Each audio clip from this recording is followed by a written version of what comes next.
Never looked back thinking, what if? I think I made all my mistakes before with the crypto, the Forex and the directory, and I'm no longer thinking, what do I need to do to get by? It's what do I need to do to blow this up? If I hadn't left my job, I would not be in this position right now where I've raised money now for this. I've raised multiple seven figures now. We're the first and only ones to have built it, and we're the only ones who are still here. And I'm not going to lie, and I'm not going to sugarcoat it. It is a great feeling. You know that you need something that's tied into the Desi, you come to DesiCity. Don't support DesiCity, support your South Asian businesses. Welcome to the Bay HQ, where we inspire, connect and guide the next generation of British Asians. If you're watching us on YouTube, make sure you hit that subscribe button. And if you're listening on Apple or Spotify, make sure you leave us a 5-star review. Today we have with us Tarny Athwal, who's the founder and CEO of DesiCity. It's an online e-commerce platform for South Asian businesses. How are you doing today? I'm good, thanks. I'm all good, thank you. Glad to be here. Thanks for making the drive down as well. No, not to worry. It was only 3 hours, so nothing to cry about. It's fine. Yeah, good. Yeah, it will worth it, obviously. Yeah, we'll find out in 30 minutes. So when you were growing up, right, did you ever think you'd be starting a business and doing what you're doing today? Like, did you have that kind of belief in yourself? To be honest, it wasn't something I thought about when I was growing up. I mean, I was going to be a professional footballer. I'm not going to lie. That was the plan. My family and my circle, my extended family around me weren't necessarily business people. So it's not something that came to mind. It basically was just a series of opportunities that came to me. And I think maybe after I got married and realized how expensive it is to be married, I was like, okay, I need to do something else now. At that point, I was looking at different opportunities, and it was only then I really wanted to work for myself. So I tried a directory site first, and then I went at doing stocks and Forex and crypto. You can class them as get rich quick schemes, whatever, but I enjoyed it. I was no good at it. So with the professional football background, right? When you say that, did you mean that you dreamed about being it, or were you on that path and you were being really serious about it? No. I was never good enough. I had trials at COV, and that's always been my claim to fame. I had trials at COV, and then this was when I was about 10, and then it just went all downhill from there. So it was never going to happen. But no, yeah, that was just it's a pipe dream that every lad has. Yeah. And what did you go into at university, and what was your plans there? So at uni, I studied computers and networking. From there, I worked for a software as a service company as service desk support agent, basically. And then from there, I became a network engineer, worked for the NHS, and then went on to do IT project management for NHS and higher education. And I've been doing that for up to about 10 years before I then left full-time work to focus on DesiCity. So always been in that IT realm, always then, which led me into managing teams and people and taking a concept and building that concept out, delivering it, and then seeing it through to the end, really. Did you enjoy that role? Like, how did you actually find it? Because you said about working for yourself later on. Yeah. Did that come out of not really enjoying what you're doing, or just wanting more freedom? No, I loved it. So what I found was being on service desk or being a network engineer, it's very much a list of tasks that you have to complete. And it's very much behind a screen, not interacting with too many people. I just have to get the job done. Wi-Fi's down, or we need to onboard a new site, or whatever it might be. And so that was fun. But then as I was doing that role, I started engaging with more people. And I was always quite like a loud character in the office, I'd say. So I was I didn't believe that. No. What? No. Actually, people around me wouldn't say that either, actually, no. But I was quite a loud character. And then I got on well with not only people in my team, but people around me as well. People that I'll be meeting on site. It was really good. And so that then took me on to, okay, maybe I need a role that's more people orientated rather than technical. And, my technical skills were good, but maybe not as good to take me that far as well. But I really enjoy the people side of things. So that's when I spoke to a couple of project managers, and they were talking to me that actually maybe you would be suited more to project management. So while I was a technical engineer, then I self-taught myself project management. So I had to do the Prince 2 course. So I learned that. Started shadowing project managers. This was at my time at the NHS, and they were really good. They allowed me to take the time to shadow people, to learn from them. And then an opportunity came up for a full-time role. So then I applied, and fortunately I was able to get the role. And then I loved it. I'm not going to lie. Then it was all about people. Project management is people management. And that's where I really learned how different people interact differently. So when I've worked at places, everybody gets treated the same. There's one set of rules for everybody, that's it. But it didn't work in projects because everybody's so different. Some people want to be emailed. Some people don't mind you walking up to their desk. Some people don't want you to bother them, just send them a list of stuff and they'll do it. Everybody's differently, where I can have a joke with somebody about one thing, I can never mention that to somebody else. But all in all, they all just want to be respected, treated like an individual. And then, to be fair, most of my projects went to time, to schedule. And they went really well, and everybody on the team really enjoyed working on it. That was the most important thing, and that's why projects went quite well. I guess you just learned so much more about people, and that was a fun thing. So that's why project management just came quite naturally. Yeah, I think I have a similar background in some way by working on the technical stuff first. I did it by accident, didn't mean to do it. Yeah. But from there, it gives you that good foundation to understand a lot of the tech stuff. So when you do project management or you lead teams, you have the understanding of what's actually going on too. Exactly. And it gives you a different perspective as well. Yeah, and even so, like, even when the technical guys are trying to feed you some rubbish that there's something gone wrong, you're like, actually, no, I know that's a load of lies. So yeah, no, it's good from that side as well. Obviously, I was as an entrepreneur, right? Because for example, for the new website, we can just build it, or we know what to do, enough to do to be able to keep people honest. Yeah. Whereas for an average business, they hire somebody to build the website. You don't know what it costs, right? You don't know how hard it is. Even like a previous guest, right? We had a call with him last week, and he was saying, "Well, there's a problem with the website, and they're telling us we can't do it." It's like, that's easy. Here's the code, go and do it. But if you don't know that, it's really difficult. And having that technical background and a people background obviously really makes a huge difference. And you tried a few different businesses first, right? Yeah.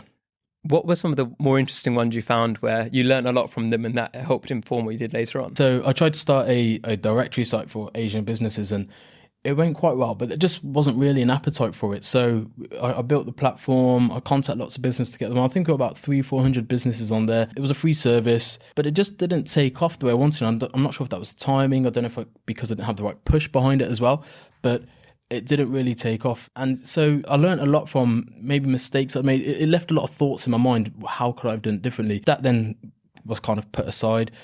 Then I looked at doing Forex and crypto. So I started trading Forex, and I was not successful. Don't get me wrong. You know, these stats and these figures, and you make all this money. I don't know who's making all that money. It definitely wasn't me. Yeah. And my wife can back that up as well. It definitely wasn't us.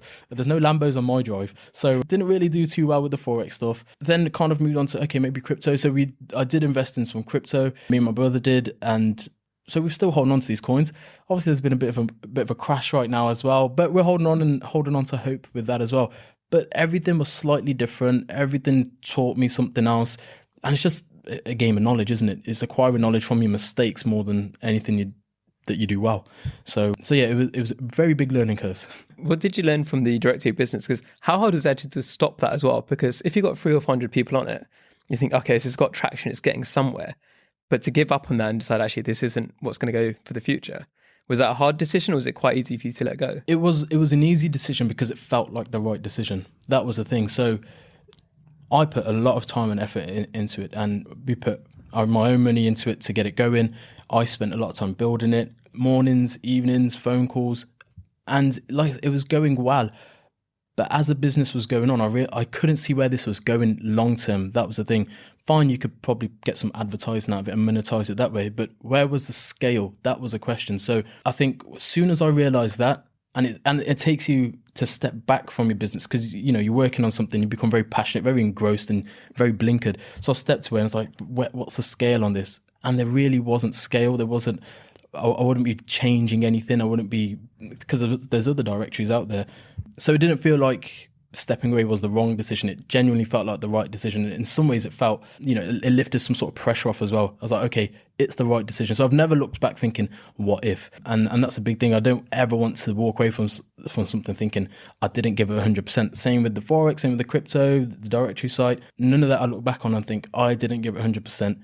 I just know it wasn't right, or I wasn't good enough. And that's something I'm happy to hold my hands up to. If I'm not good enough, I'm not good enough. And where did the idea from DesiCity come from? So that all started with a manja, an Indian folding bed, basically. So it was a few years after I was married, and it just came. I wanted to buy a manja. I wanted a manja in my house. I wanted to sit on a manja. I wanted to sit on a manja in the garden. So I went online and I just couldn't find one. So I was talking to my mum. And so I told her, I really want a manja. I can't find one anywhere. I'm from Coventry, so she's like, go to Fossil Road and have a look. I was a bit too lazy to do that, I'm not going to lie. And then a week later, my mum turns up at my house and she's holding a manja in her hands. I'm like, oh wicked. Where did you pull this out from? She went to Southall to pick one up and drove all the way back home with it, just because I said I wanted a manja, just told her. And I was like, this is wicked. Like, you couldn't, that's the best mum. I was like, brilliant. But I was like, this should be so much easier than that. And then I was like, well, why can't I buy it online? Why is there not one place I can just get whatever Desi stuff I want from? And then after just doing a bit of research, there was no sites doing what DesiCity now does. So there was no platform. And then it literally all started with a manja. And then from there, the concept built. And then I started doing research and building out how it could operate, how it could work. And then it just went on from there. Like you had your day job at this point as well, right? Yes. Yeah. So I only left my day job, which was working at the NHS as a project manager, at the start of December 2021. So up until then, DesiCity was being built by myself. I'd built the platform, I'd worked to develop it. And the hours I was putting in was I was waking up around 4 a.m. to get up and do a bit of work. Then I'd go to work, come home, spend a bit of time in the evening, hang with my wife for a little bit, maybe go football, play, or go gym. But I'd work around that. And it was early mornings, late nights to get it to where it needs to go. And that was going on for about a year of working on something that hasn't launched, that has got zero traction, that I don't know what's going to happen with. But this was something I really thought could change things. This was a change. With the directory site, it was going to be another directory site, and I could make it good, I could make it better, but it wasn't going to change anything.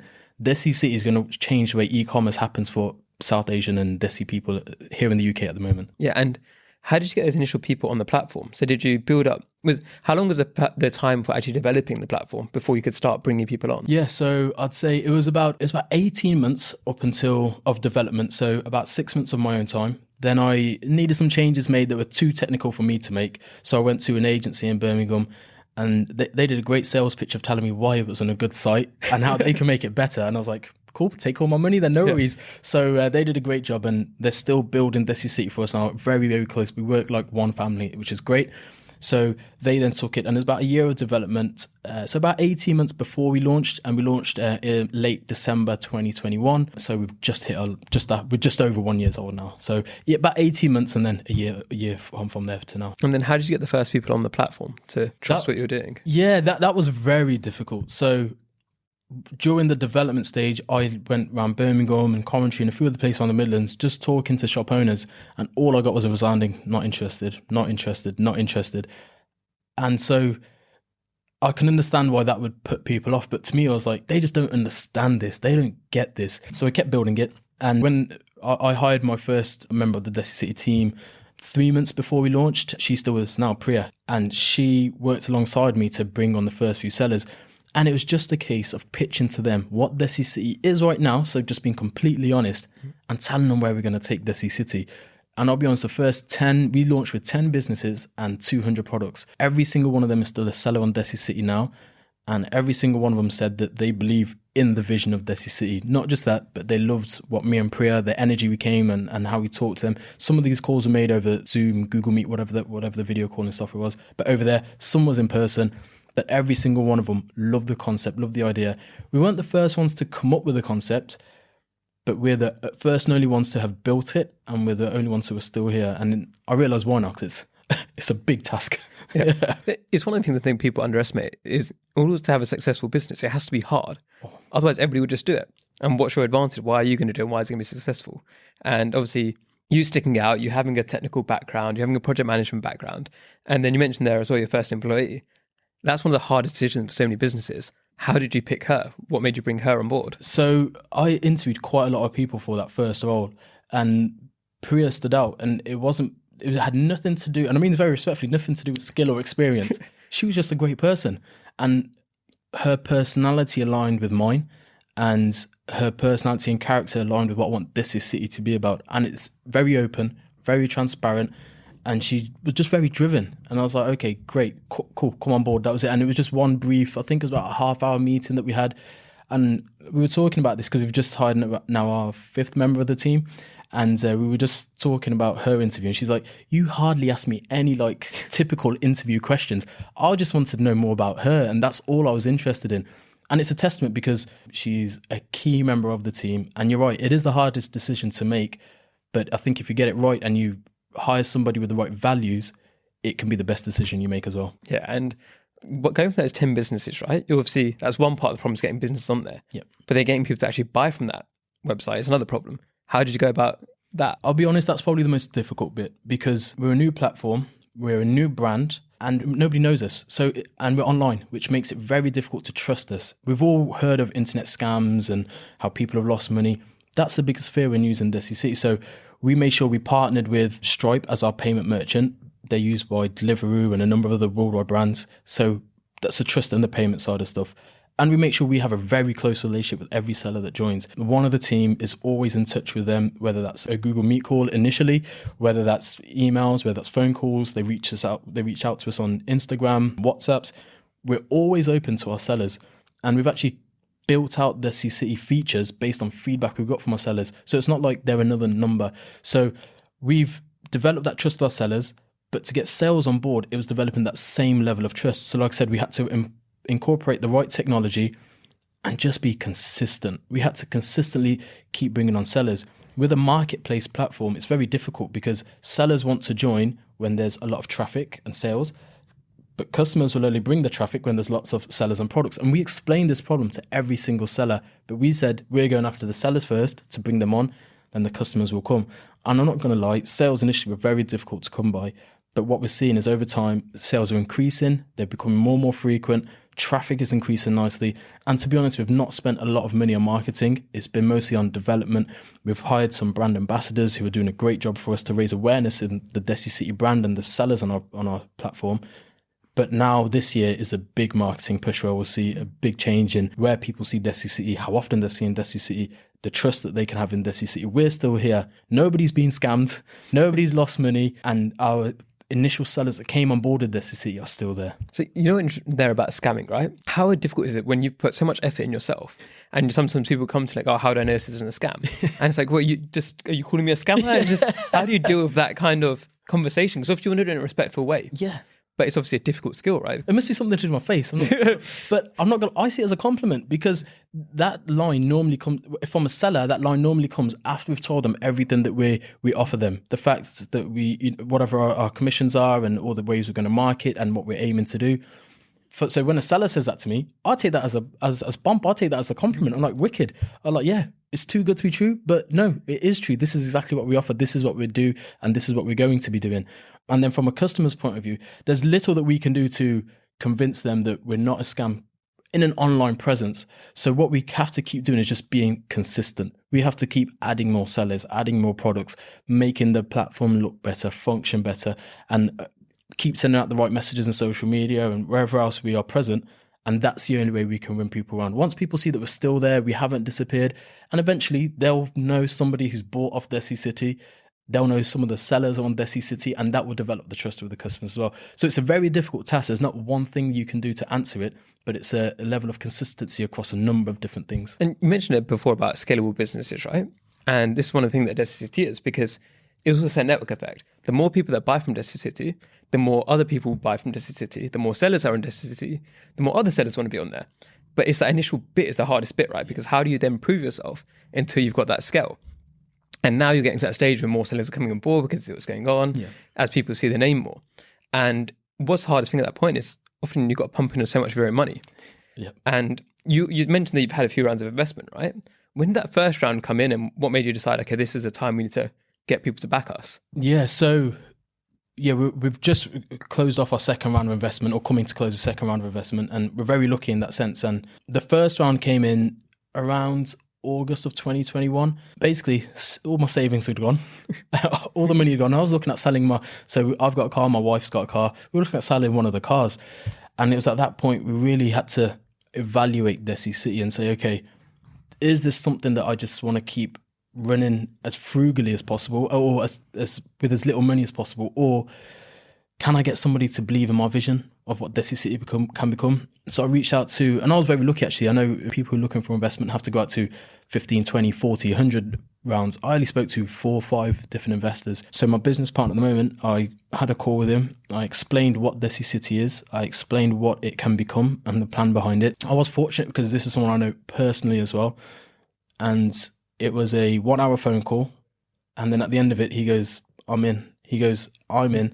And it was a 6-figure investment at that time, which at that time, I was sweating buckets about. I was like, oh my God, how am I going to get $5,000 out of somebody, let alone however much we were asking for? I was like, this is nuts. And so, but I just pitched the idea.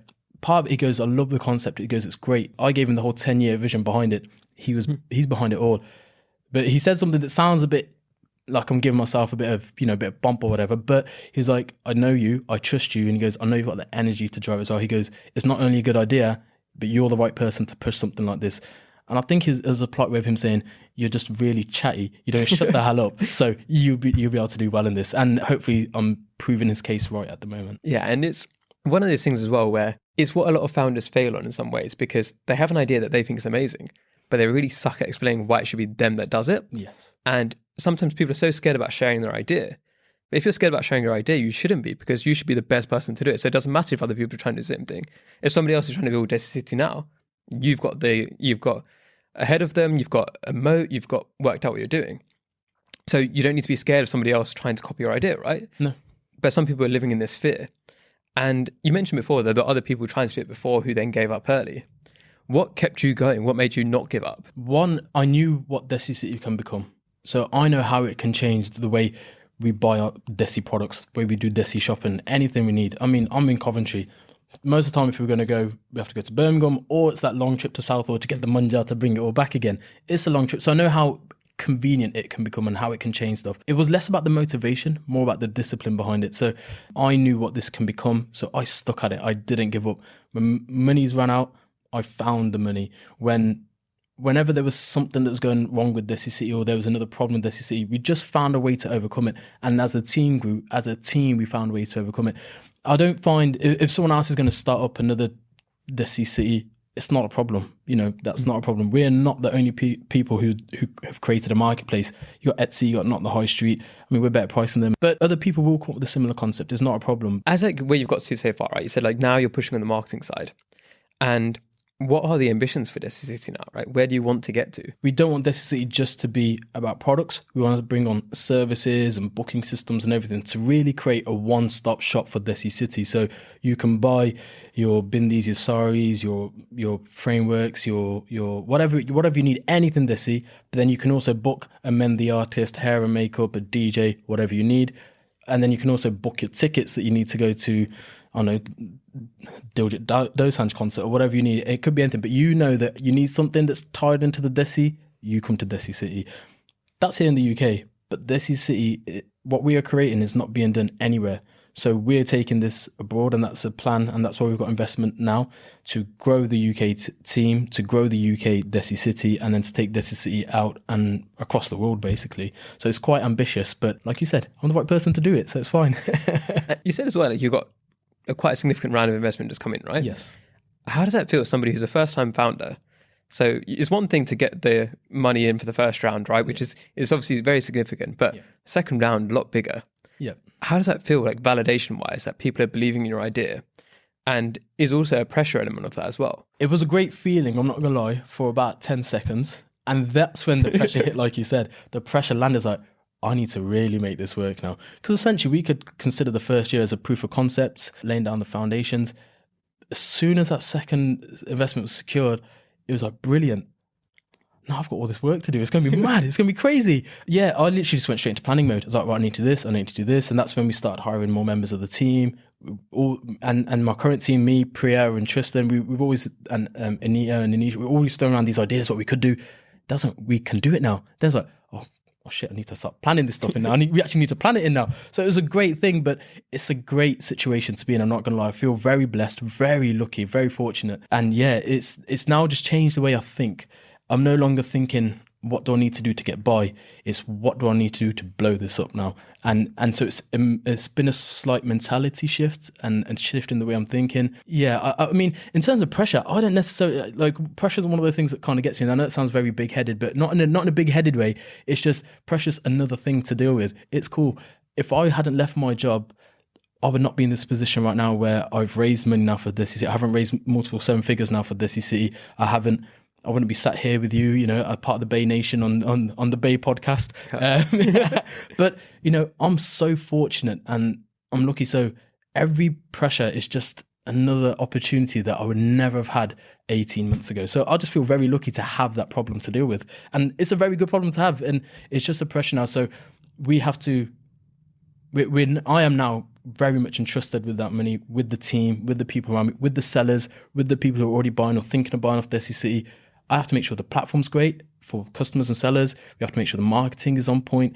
We have to make sure that we grow adequately, that my investors are feeling happy with how we're developing and what we're doing. So it's just a great problem to have, and I don't mind having it, if I'm honest. Yeah, and you mentioned about growing out the team there, right? So people obviously can't see this, but sitting behind you right now is your little brother. Yeah. So he's coming on part of the team as well. How does it feel even to be able to do that, right? To bring on family members and people you trust to build that team even further? It's honestly the best feeling. I'm not going to lie, and I'm not going to sugarcoat it. It is a great feeling. I mean, don't get me wrong, my team that I've got at the moment, phenomenal, brilliant. But it is different when it's your own brother. And I mean, me and him have never once spoken about working together, building something, creating something. To be fair, I think if I'd suggested a few years ago of me and him working together, he'd have probably told me to get lost. I'm not going to lie. But it's a great position to be in. I think the happiest person in the world about this is my mum. This is her dream. She's super gassed. She's so happy for us. And it's just a great feeling because DesiCity for me is something that I'm going to build, but it's for the family. Everything we do is for my family.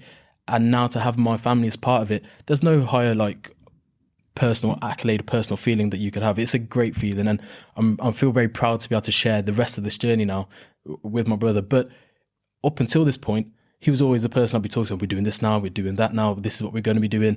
So to be fair, he was part of the journey anyway. We've just made it official now. Yeah. And I think it's been amazing, right? You had to change your website and go for the agency. But has been anything where you thought that something was going to be really good and then ended up not turning out that way and you had to make a few pivots? Or have you been quite lucky? There's nothing crazy has gone wrong. And it's because the platform that we need to build, we know how it needs to be built. So the only real problems we've had is if we're developing something and it's taken a bit longer or there's been a bug that we weren't expecting. So it's delayed things a bit. There's not been something where we've necessarily needed to pay. We've spent money on marketing to try different things, and that money's lost. That money's wasted. That's the only thing that's really been a pain. But you wouldn't know. I'd rather spend £500 and lose that than spend 5,000 on it and think, oh, I'm screwed now. So no, there's not been. I've been very fortunate, and I think that's not because necessarily of me, but because of the team I've built around me. So I've got my internal DesiCity team.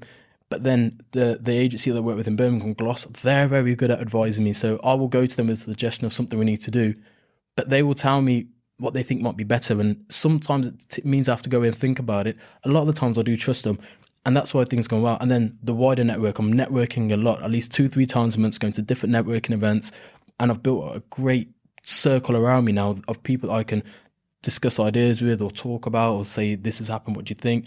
And I'll get their opinions. So I think because I'm learning off so many people, and a lot of the time it is me learning off them. I've got not much to share with them back, I don't think, because they're all doing so well. But a lot of the time, because I'm absorbing the information, I'm able to then come to somewhat of a calculated decision, and that way it's mitigating how bad something can go, if I'm honest. So yeah, I think I made all my mistakes before with the crypto, the Forex and the directory, and that's obviously a learning point as well. So I'm fortunate not to have anything too bad go wrong. And what's going to happen now is obviously different. If you're scaling to this kind of level, you're now going to have a huge number of employees in the future potentially, and it's a different role that you're going to have.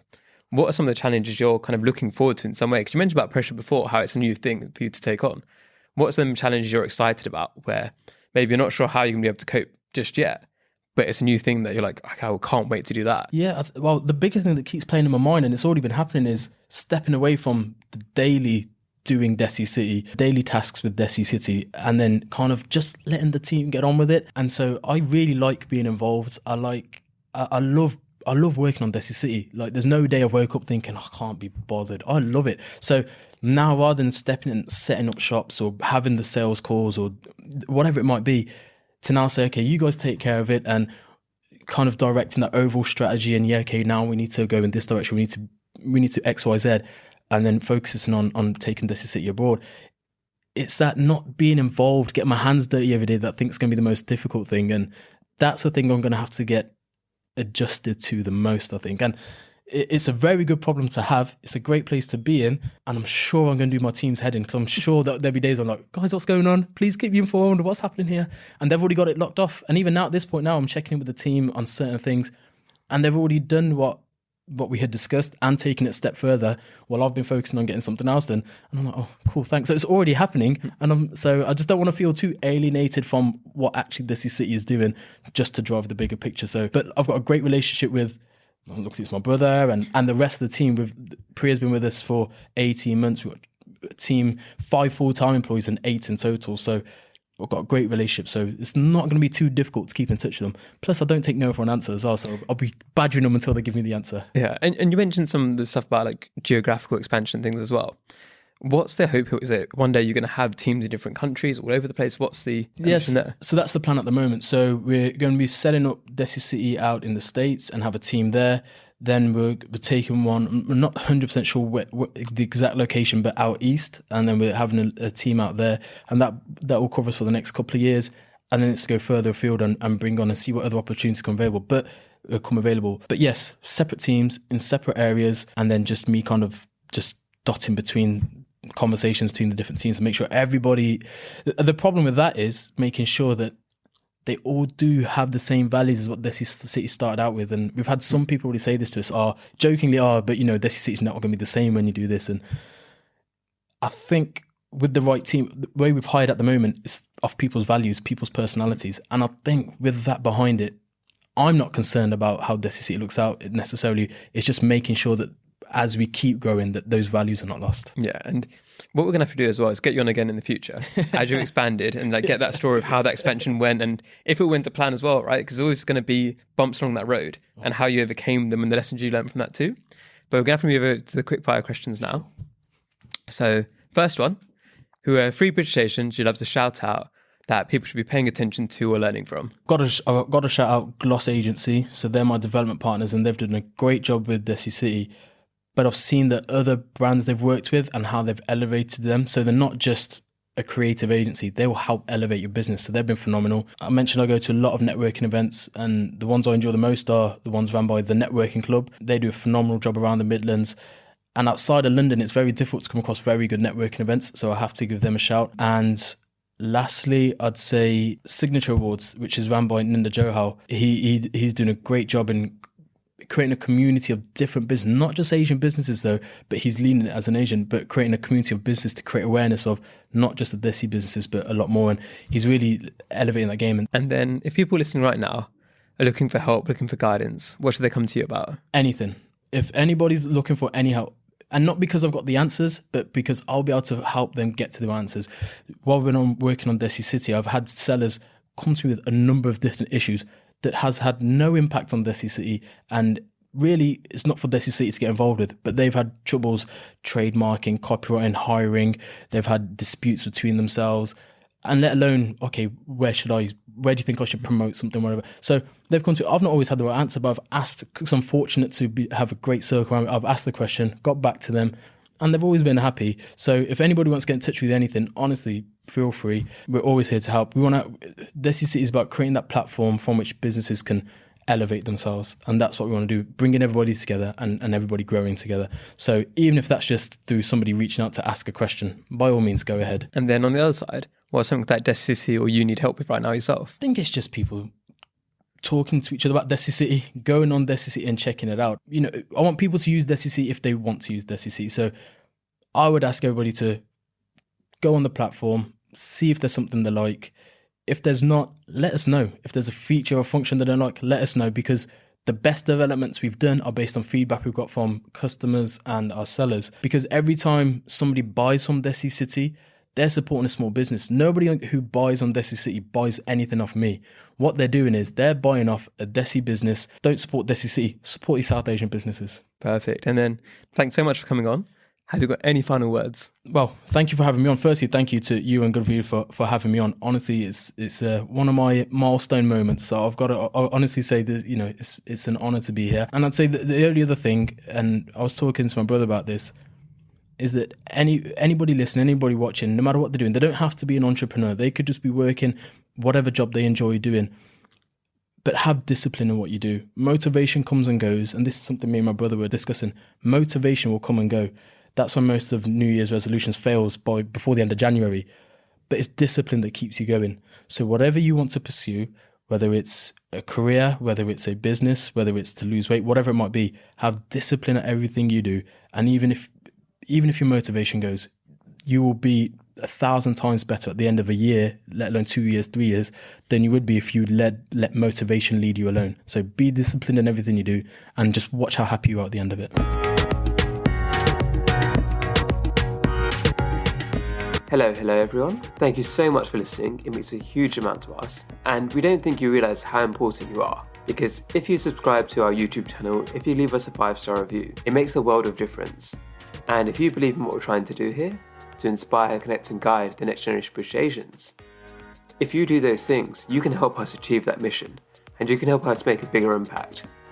And by doing that, it means we can get bigger guests, we can host more events, we can do more for the community. So you can play a huge part. So thank you so much for supporting us.